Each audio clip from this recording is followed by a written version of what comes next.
"Stand up," the officer said, before either man had even touched their coffee. And in that quiet roadside diner, just off Highway 41, where the smell of fresh bacon still hung in the air and the bell above the glass door had barely stopped ringing, everyone heard the tone in his voice long before they understood the reason for it, because it wasn't the tone of someone asking a question or checking a receipt or even keeping order. It was the tone of someone who had already decided how the next few minutes were going to end, and Marcus Reed noticed it immediately, not because he was nervous, not because he was surprised, but because he had heard that tone too many times before in too many different cities where people thought uniforms made assumptions feel like facts. And across from him, Daniel Carter didn't move either, didn't reach for his wallet, didn't look at the officer's badge, didn't even look confused. He just set his fork down slowly beside his plate like someone who already understood something no one else in the room could see yet. And that was the moment the waitress,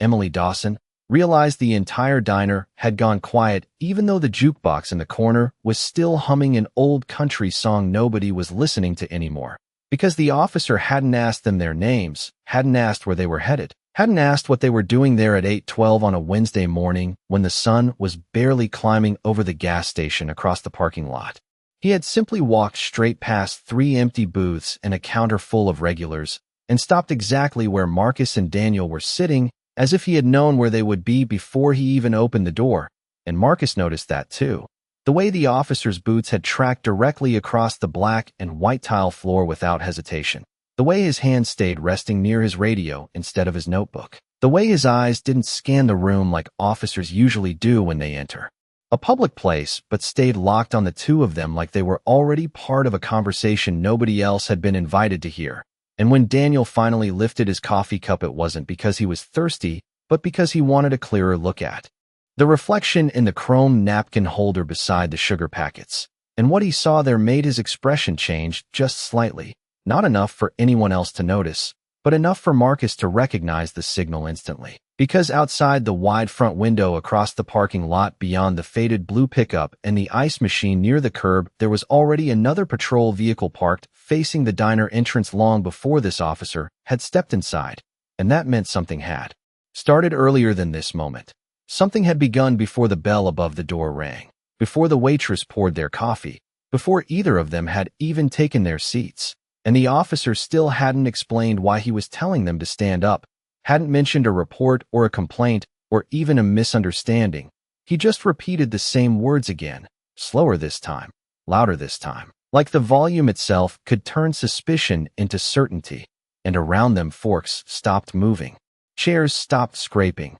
Conversations disappeared into the low hum of refrigeration units behind the counter, while Emily stood frozen halfway through refilling a glass of orange juice for a truck driver who suddenly wasn't looking at his breakfast anymore, but at Marcus instead, waiting for him to react, waiting for him to argue, waiting for something to happen that would make sense of a moment that didn't make sense at all. But Marcus didn't argue, and he didn't reach for his wallet, and he didn't stand up either. He just looked at the officer calmly, the way someone looks at a puzzle piece that doesn't belong where it's been placed, and said nothing. Because he had already noticed something else no one in the diner had seen yet. Something small and quiet, and easy to miss if you weren't expecting it. Something that meant this wasn't just a misunderstanding inside a roadside diner on an ordinary morning. And as Daniel slowly set his coffee back down, without making a sound, he leaned just close enough to Marcus to whisper one sentence under his breath that changed everything about the next few minutes before they even began,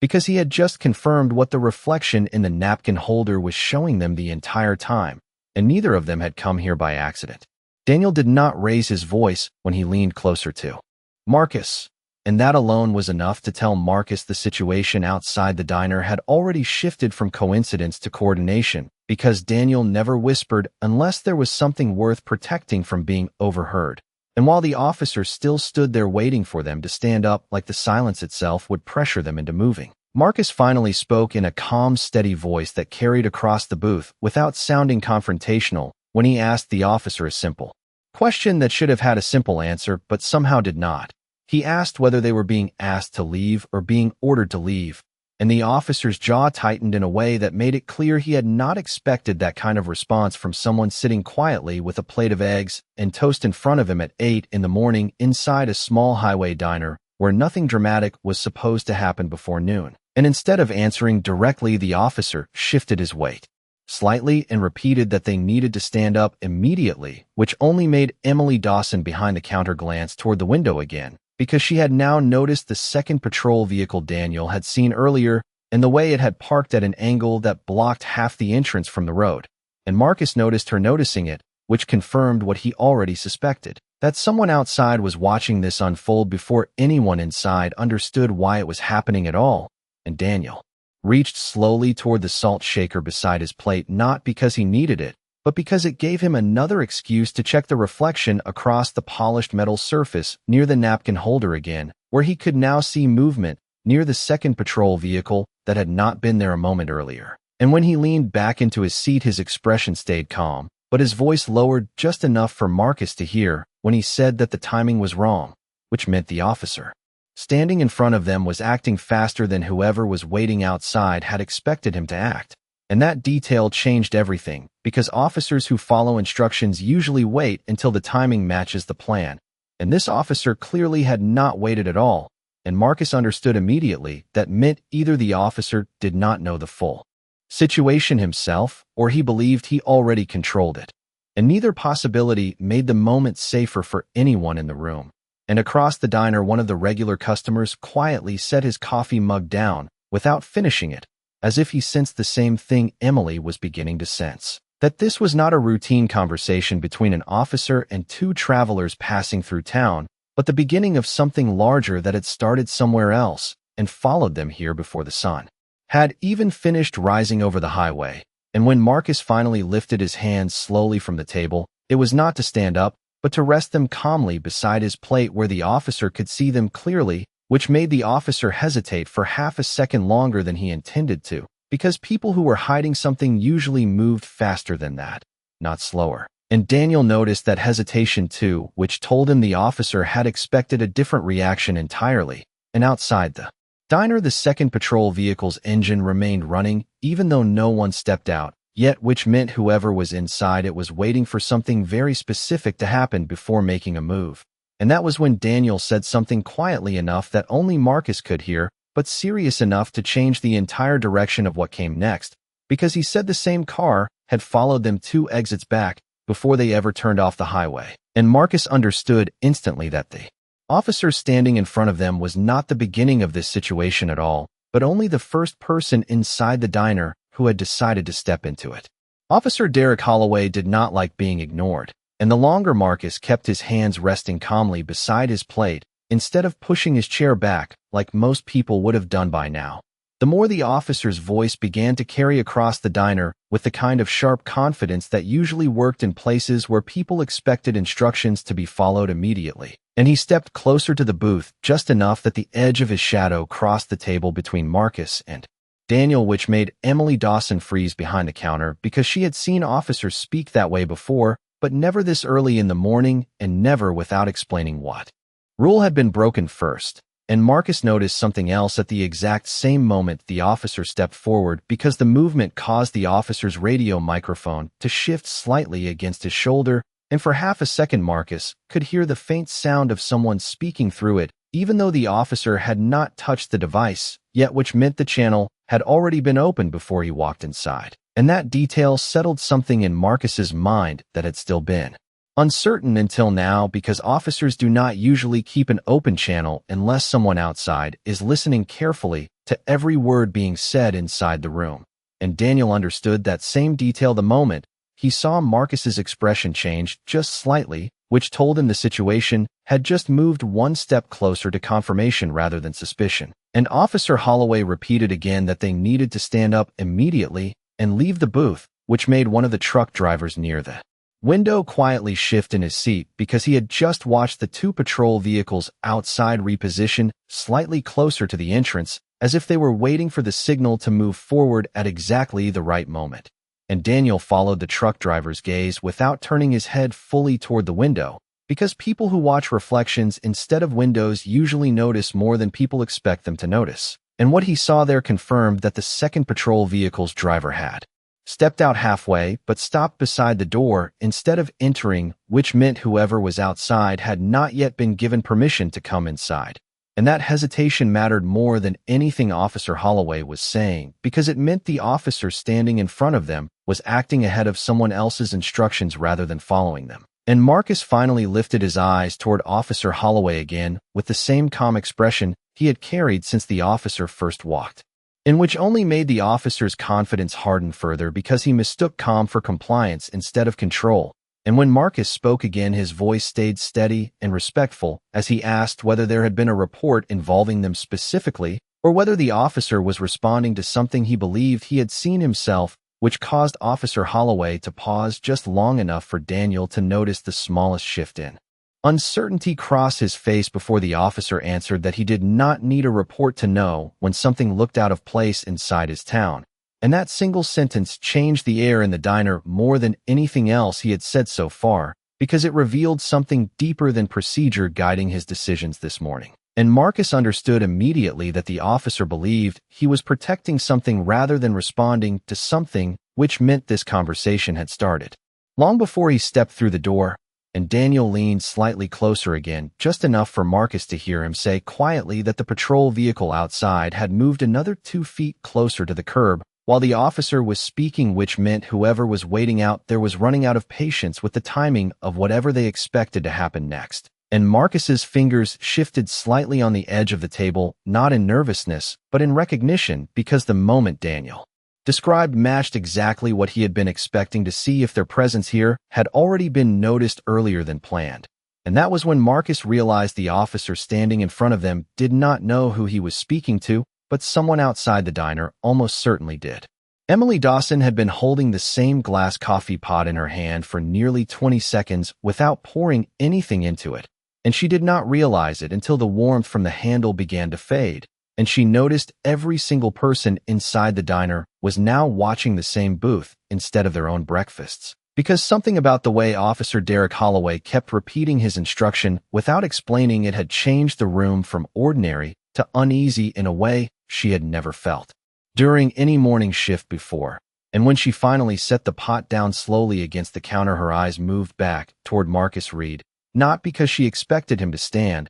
but because she had just noticed something else she had missed earlier when he first walked in, something small and almost invisible beneath the edge of his jacket near his belt line that did not look like anything most travelers carried on a casual highway stop. And she did not understand what it meant yet, but she understood enough to realize the officer standing in front of him probably had not noticed it at all, and that difference in awareness made her heartbeat change just slightly, because it meant the situation unfolding inside her diner was not as simple as one person telling 2 strangers to leave town. And across the room, one of the regular customers near the front window shifted his chair quietly to get a clearer look outside, where the second patrol vehicle had now stopped moving completely, even though its engine was still running and the driver remained inside without stepping out, which made the silence feel heavier than before, because people usually get out of their cars when they arrive somewhere, unless they are waiting for permission to do something next. And Daniel Carter noticed the same thing at the exact same time, because the reflection in the chrome napkin holder beside the sugar packets showed him the angle of the vehicle's headlights shifting slightly,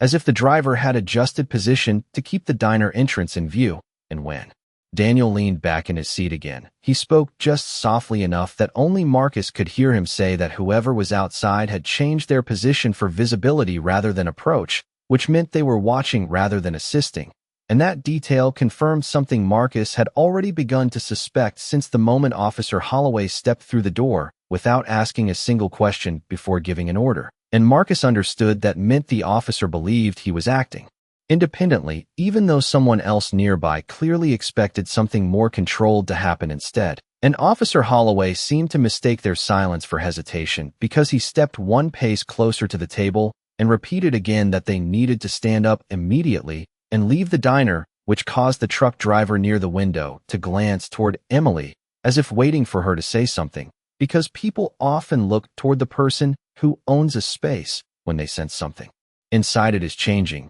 But Emily did not speak because she had just noticed the smallest movement near Marcus's sleeve when he adjusted his hand slightly against the table edge, and whatever she thought she saw there made her pause instead of interrupt. And Marcus finally looked up at Officer Holloway again, with the same calm expression, he had carried since the beginning of the conversation, which made the officer's confidence sharpen rather than soften because he believed calm meant resistance instead of patience. And Daniel watched the officer's radio microphone shift again slightly against his shoulder as another faint voice came through the open channel for just a moment before cutting off, which told Daniel whoever was outside had just tried to communicate something the officer had not acknowledged yet. And that was when Daniel realized something important about the timing of everything happening inside the diner, because if someone outside was trying to speak through the radio while the officer continued giving the same instruction inside, then the officer was no longer coordinating with them at all. And Marcus recognized the same realization at the exact same moment,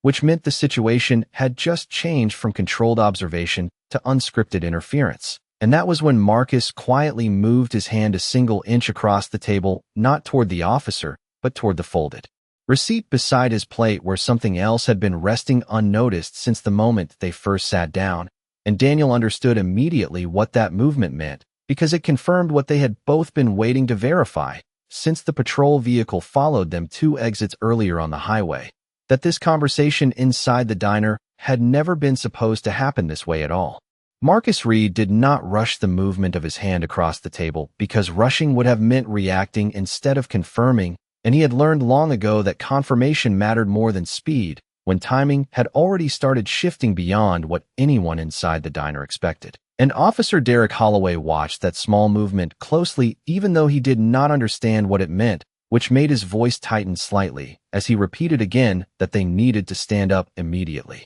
and leave the booth, as if repeating the same instruction enough times would turn uncertainty into authority. But Marcus did not stand, and he did not argue, and he did not even look at the officer's badge, because his attention was focused instead on the folded receipt resting beside his plate, where something thin and dark had been placed earlier in the morning before the officer ever walked through the door. And Daniel Carter noticed the exact second Marcus's fingers touched the edge of the receipt, because that movement matched a signal they had used before in situations where observation turned into interference faster than expected. And Daniel adjusted his posture slightly in the booth, not to prepare to leave, but to widen his view of the front window, where the patrol vehicle outside had now shifted its position again, just enough that the driver could see deeper into the diner without stepping inside. And that detail confirmed what Daniel had already begun to suspect since the moment the officer's radio channel stayed open longer than protocol allowed, which meant whoever was waiting outside had not planned for the officer to engage this directly or this quickly.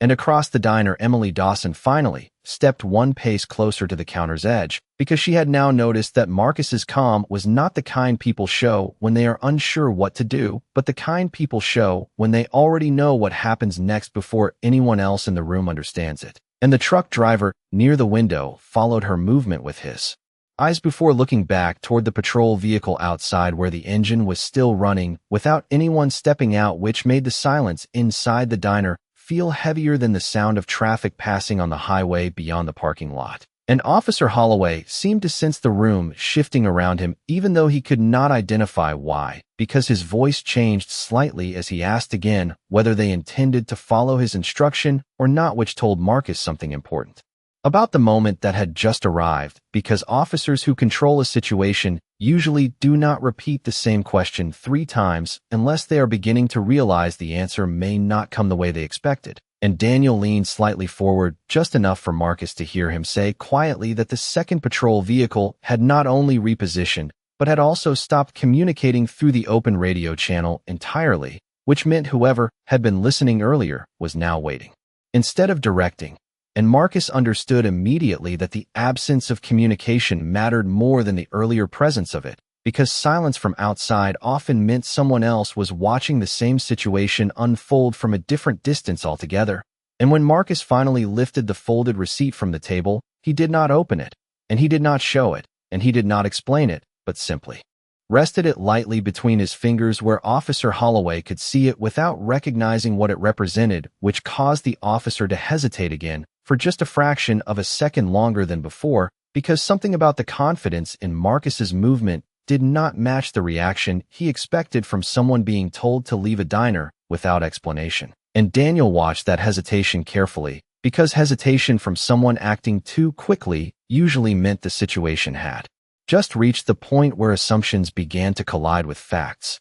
And that was when Marcus spoke again in the same calm, steady voice he had used since the beginning of the conversation, as he asked a single quiet question that changed the meaning of everything happening inside the diner, without raising his volume at all, because he asked Officer Holloway whether he had been told they would be here this morning, or whether he had simply decided that on his own. Officer Derek Holloway did not answer Marcus Reed's question immediately, and that silence lasted just long enough for everyone inside the diner to feel it, because it was the first time since he walked through the door that he had not repeated the same instruction with the same certainty. And Daniel Carter noticed the change at the exact same moment. The officer's radio microphone gave a brief burst of static that sounded like someone trying to speak through the channel, but stopping before finishing the message. And that detail mattered more than anything the officer might have said, because it confirmed what Daniel had already begun to suspect when the second patrol vehicle repositioned outside, without entering the diner,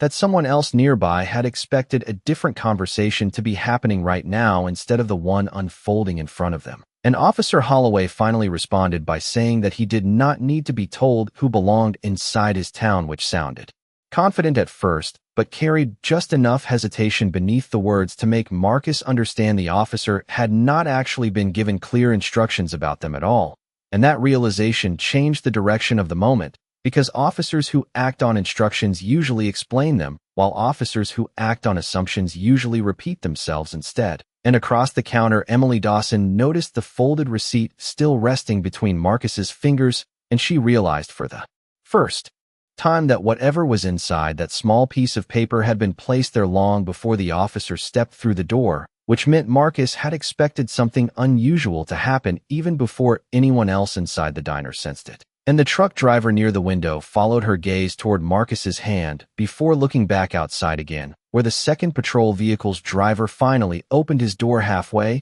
but did not step out, which made the silence inside the diner feel even heavier than before, because people usually step forward when they are ready to act unless they are waiting for confirmation from someone else entirely. And Daniel leaned slightly forward again, just enough to see the reflection of that movement through the chrome surface beside the sugar packets, and he understood immediately that whoever was outside was no longer deciding what to do next, but waiting to see what would happen inside first. And Marcus noticed the same change at the same time, which meant the control of the situation had already begun shifting away from the officers standing beside their table, even though Officer Holloway did not realize it yet. And when Marcus finally unfolded the receipt just enough to adjust its position between his fingers, he did not reveal what was written on it, but he allowed the edge of something dark and rectangular beneath the fold to become visible for only a moment before resting it flat again on the table, which caused Officer Holloway's attention to drop toward Marcus's hand, without understanding why that movement felt different from everything else that had happened so far.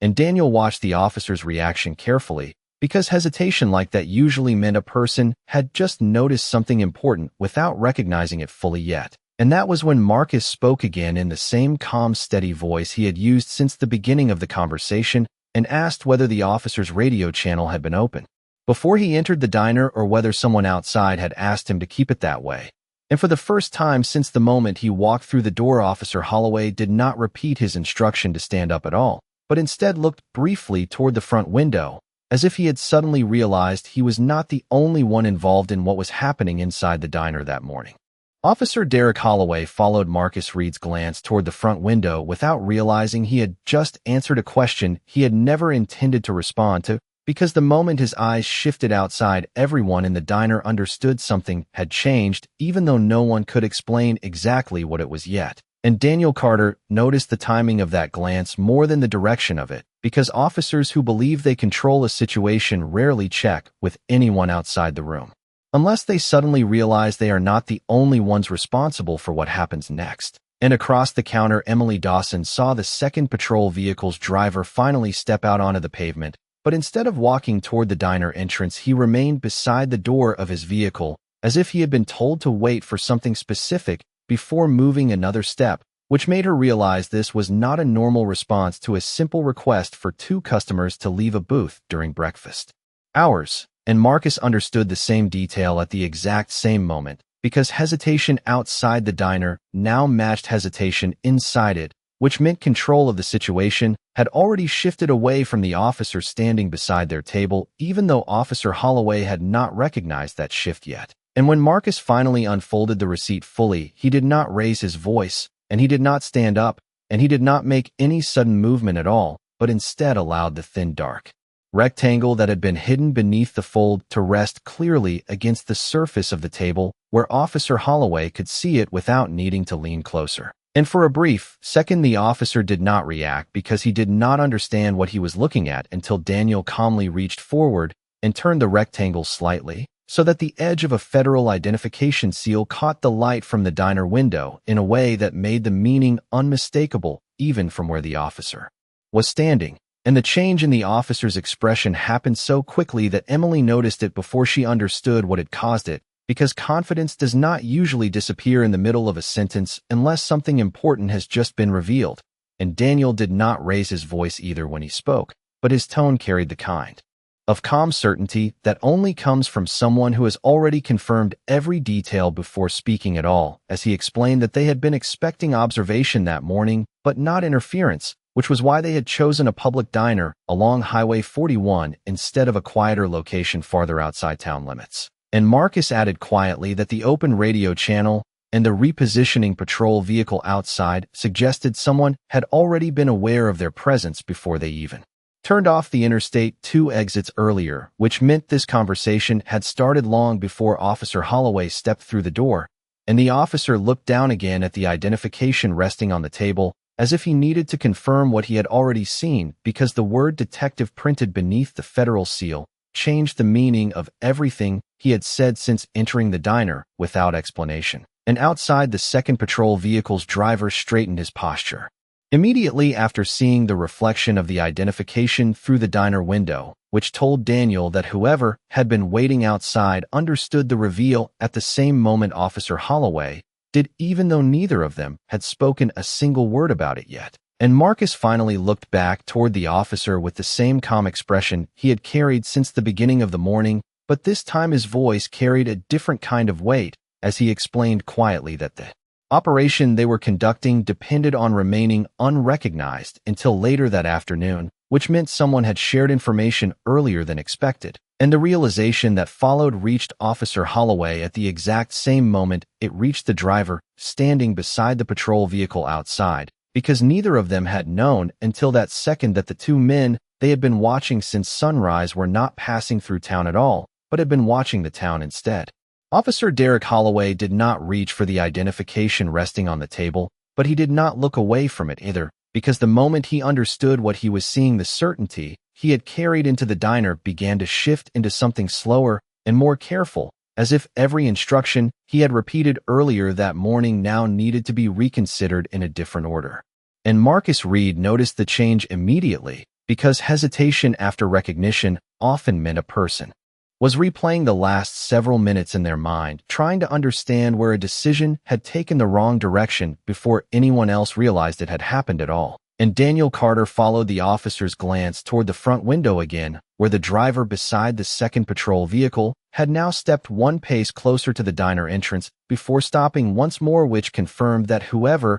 had been observing from outside was no longer waiting for direction from Officer Holloway, but was responding instead to the identification already visible on the table inside. And Emily Dawson watched that movement from behind the counter with growing clarity, because she had never seen a situation change so quietly without anyone raising their voice. And yet she could feel that something important had already shifted in the space between the booth and the front door, even though no one had explained it to her directly. And Marcus allowed the identification to remain where it was, without sliding it closer or pulling it back, because he understood that recognition needed time to settle before explanation would make sense to anyone still trying to understand what had happened during the last 10 minutes inside the diner. And when Officer Holloway finally spoke again, his voice sounded different from before, not weaker, but more measured, as he asked whether they were conducting an investigation inside his jurisdiction, which told Daniel something important about the moment. Because the question itself confirmed the officer now understood he had stepped into something larger than a routine morning patrol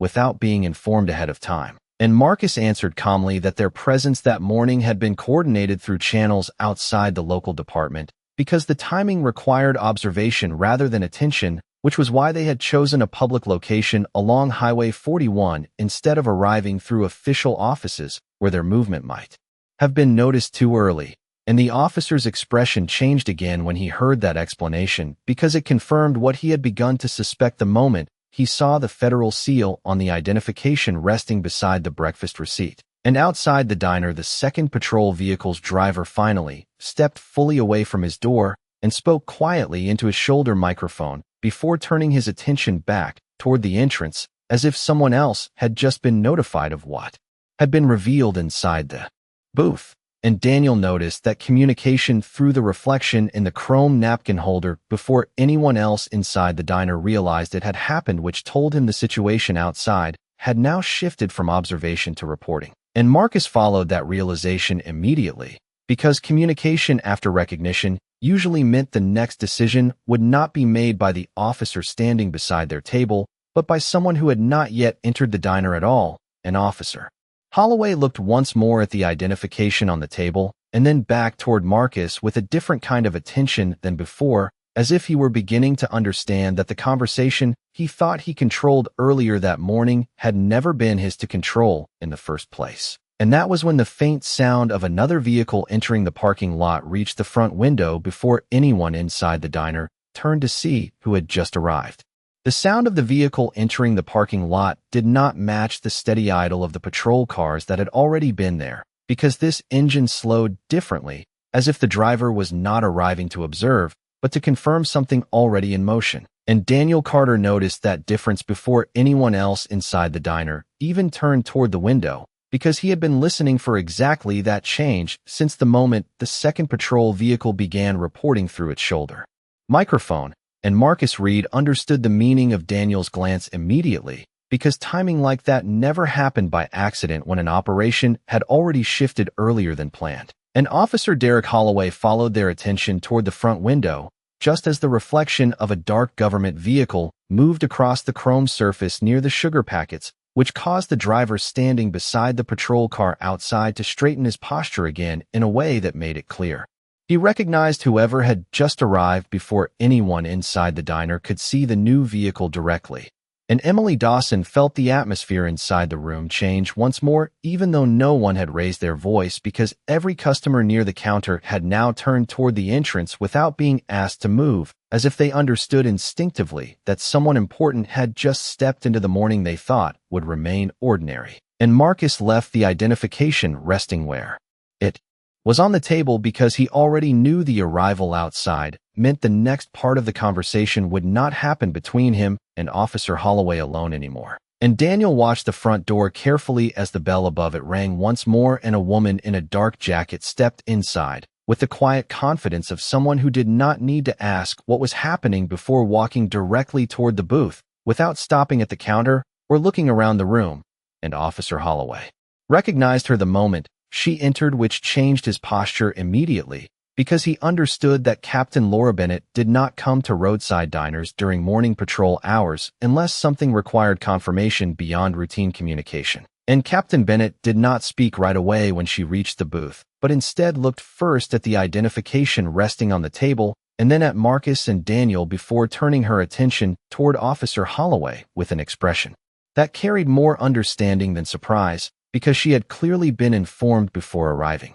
And when she finally spoke, her voice remained calm but precise as she explained that the presence of federal detectives inside the diner had been coordinated through channels that did not include the local patrol rotation that morning, which meant the situation had changed the moment the open radio channel revealed their location earlier than expected. And Officer Holloway listened without interrupting, because the explanation confirmed what he had already begun to realize since the identification touched the table, that his decision to act independently had shifted the timing of something larger than a routine patrol interaction. And Daniel noticed the second patrol vehicle's driver step back from the entrance at the same moment Captain Bennett finished speaking, which told him the communication outside had already reached the people who needed to hear it most. And Marcus finally lifted the folded receipt from the table and slid the identification back beneath it with the same calm movement he had used earlier that morning, because the purpose of revealing it had already been completed without raising his voice or leaving the booth.